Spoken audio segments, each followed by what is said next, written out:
In the middle of bustling Lahore, hidden behind high walls and old offices, stands a forgotten monument, the tomb of Anarkali, a structure that holds within it a love story so powerful, it was nearly buried by time itself. Today, this beautiful old tomb is used as the Punjab archives, where dusty files now fill a space once meant to honor eternal love.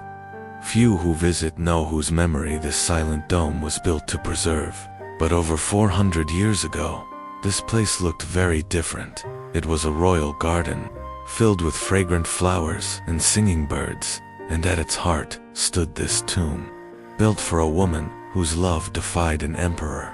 Anarkali wasn't a queen or a princess, she was a court dancer. But when Prince Salim, the future Emperor Jahangir, saw her, their hearts fell into a love that would change both of their lives forever. According to legend, when Emperor Akbar discovered the affair, he saw it as a betrayal. As punishment, he ordered Anarkali to be sealed alive behind a wall. Her cries faded, but the myth never did. After Akbar's death, Salim became Jahangir, and in 1615, to honor the woman he loved and lost, he commissioned this tomb, a monument that still whispers her name through its cold stone walls. Architecturally, the tomb is a marvel octagonal in shape, crowned by a central dome, and flanked by 8 smaller domes. Its Persian and Mughal elements blend to form a symbol of grace and sorrow.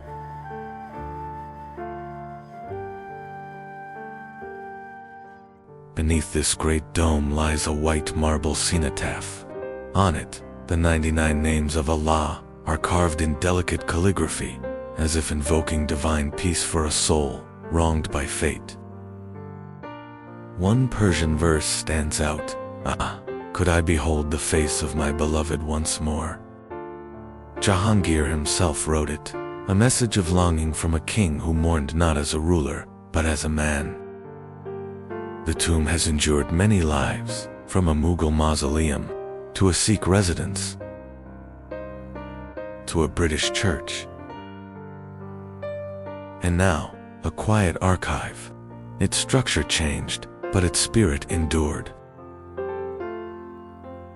During the Sikh Empire, Prince Singh lived here. Later, General Ventura's wife called it home. Its domed beauty now held European furnishings and colonial airs. In 1851, the British turned it into St. James' Church. They added stained glass and pews, and a cross once stood atop the Mughal dome, a striking blend of East and West. But they sealed its arches and covered its elegance. The Mughal symmetry was hidden behind thick British bricks, the soul of Anarkali's tomb muted beneath a foreign veil. By 1891, it became the Punjab Record Office. Wooden desks, files, and tired clerks took over the sacred space. Anarkali's story was filed away, like one of many forgotten tales. Yet, through every change, the tomb's core remained untouched.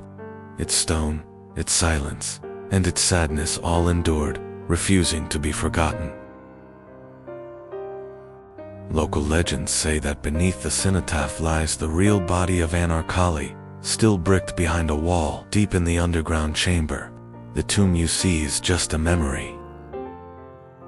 Despite the changes outside, the interior still whispers Mughal beauty. The arches, the symmetry, the shadows that dance beneath the dome, all recalling a lost era.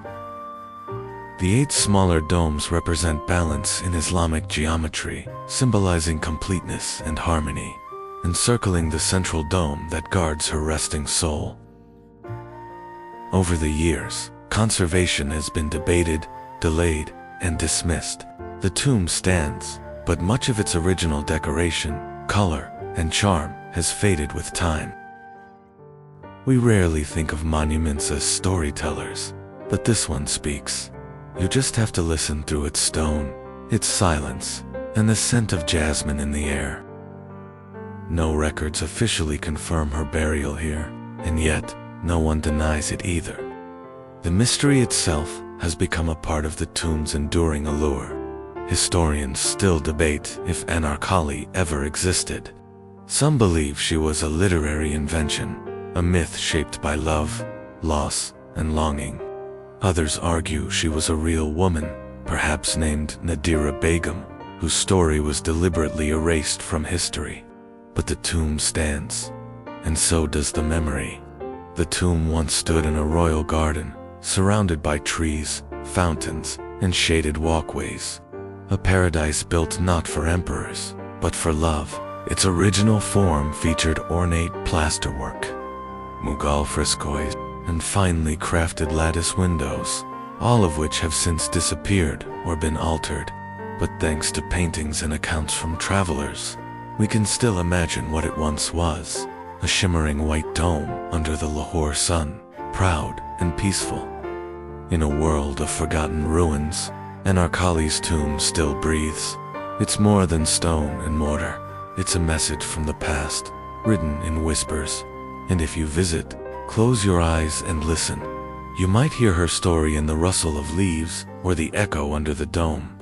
Her name means pomegranate blossom, a flower that blooms briefly, but beautifully, much like her life and this tomb, both delicate and unforgettable.